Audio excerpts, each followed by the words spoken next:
Welcome back to another segment of Behind the Scenes of the Waltons. Today I'm going to be talking about the episode from Season 5, The Long Night. If you're enjoying these, please do like and subscribe. If you'd like to know when I'm going to post another one, hit that notification bell. The Long Night was one of the episodes when Ellen Corby was out suffering from the effects of her stroke, and before the episode when Grandma comes home. So at this point, the idea being that Grandma is in the hospital and is unable to come back home because she is recuperating. Grandpa is missing her terribly and keeps wanting to be able to bring her home. He has been making quite a ruckus around the hospital, so he has been banned, which puts a little bit of strain on, certainly on him and the rest of the family, and Mary Ellen, who he keeps trying to conspire with to get him in to see Grandma, putting her in a very awkward position. There has been talk about the stained glass window that was installed in the grandparents' bedroom at one point, and then I've heard people say that we never really saw it again. Well, in this episode, we do see it. Grandpa is polishing it up so that he can see through it, and then at another point, you see him from the outside cleaning it, and a lovely sort of flashback sequence of Grandma and Grandpa dancing in their bedroom and sharing just a wonderful moment together. Often in the grandparents' room, we shot from the wall where that stained glass window would be. That was usually the angle we shot the bedroom from, which is why you didn't see that stained glass very often, because it was unusual for them to turn around the other direction, because it would have meant putting a wall in. The wall that was most frequently out from that bedroom, allowing for filming, was that wall where the stained glass window should be. Amy Godsey, played by Rachel Longacre, has the subplot in this story. She is struggling with Ike and Corabeth, particularly Corabeth, about not being able to just be a little girl. Corabeth wants her to be a young lady and only pursue genteel pursuits at all times. And Amy just wants to be a little girl. She wants to play with Elizabeth. And Elizabeth is frustrated because this is her best friend, and yet she can't do anything with her. At this one point, Amy comes to visit Elizabeth. Elizabeth is cleaning the chicken coop.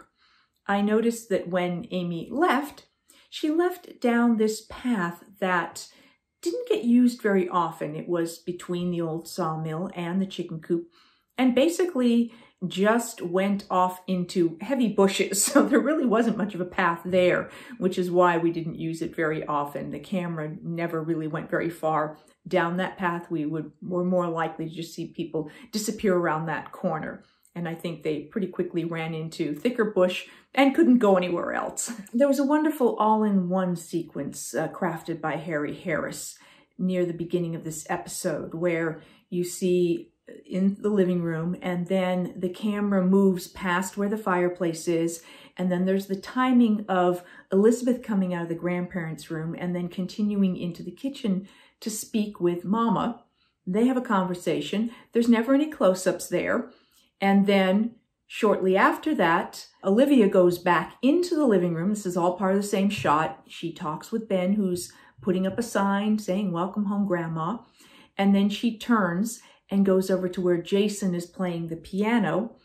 You have not heard the piano for a little bit there, so clearly John was being held so that they could get the dialogue. And then as she moves towards John, you hear the piano start again. She talks with Jason, and then we hear the approach, thinking it's Grandpa coming back from the hospital to bring Grandma home. And indeed, it is Grandpa with John, but no Grandma. And the first time this shot goes from the all-in-one shot to some other sort of shot is when they cut into this close-up of John and Grandpa. So a lovely long sequence that I really enjoyed watching. These types of all-in-one shots, although they allow for a fairly long sequence to be shot without doing a lot of extra coverage of close-ups and things like that and having to move the camera around, they take a fair bit of rehearsal because of the timing of all of it and all the places where the camera stops and making sure that all of the light is correct, all of the actors have their correct spots that they're going to hit and where the light will be on them. So there's more rehearsal involved in the timing of it all. But then once you have it, it's done. Part of the subplot with Amy and Elizabeth also involves Grandpa. And frequently he is talking about the plants and the flowers. They ask him about the wildflowers that they picked, and he names them all off for them. Will, in real life, had a degree in botany, so he was very familiar with all of the various different plants around the set and the back lot of the studio, and could tell us what all the names were and their Latin names. So this was right up his alley to be talking about this, and it sort of made sense for Grandpa, who had grown up on the mountain and had probably planted a fair number of these. At one point you see him repotting or potting some azaleas that he is going to try to sneak into the hospital for Grandma. I noticed when Grandpa comes to the hospital to try and sneak past the front desk carrying this azalea pot that he's trying to hide behind, there's a point where it looks like he reaches out and pushes that elevator button. I don't know for sure that we see him touch it, but I thought at the time, well, interesting. He pushed that button, and yet the elevator never really seemed to arrive because it wasn't a real elevator. Later on, Mary Ellen arrives. She has been called down to take these flowers up, and when I push the elevator button, that elevator arrives right away, and out comes Kurt, who of course spots Grandpa. Now, within this sequence, I also noticed that in the slightly longer shot, you can see the position of those azaleas are not really up around Will's face. They're just a little bit lower. They're kind of, you know, chin level. But when we get into that close-up, they are right up there close to him. Whether the director wanted those to be really prominent or Will chose to be holding them up more like that, I'm not sure, but it's just the actor in me who's aware of dealing with props and everything notices those types of shots. I also noticed at one point going by the lobby area that I'm pretty darn sure that is my own brother, Dave, sitting there in the waiting room. I did a double take and went, whoa, wait a minute, I think that's my brother. So fun to see him sort of highlighted there. With Grandpa really feeling the loss of Grandma, not being around, not having her there as his lifetime partner. He goes down by one of the ponds, and we see ducks together, we see birds together, and we see beavers, and you know, in pairs, and those I thought were interesting shots. I got the analogy there of Grandpa talks about that so many different animals mate are paired off, and he was feeling the loss of his partner in Grandma.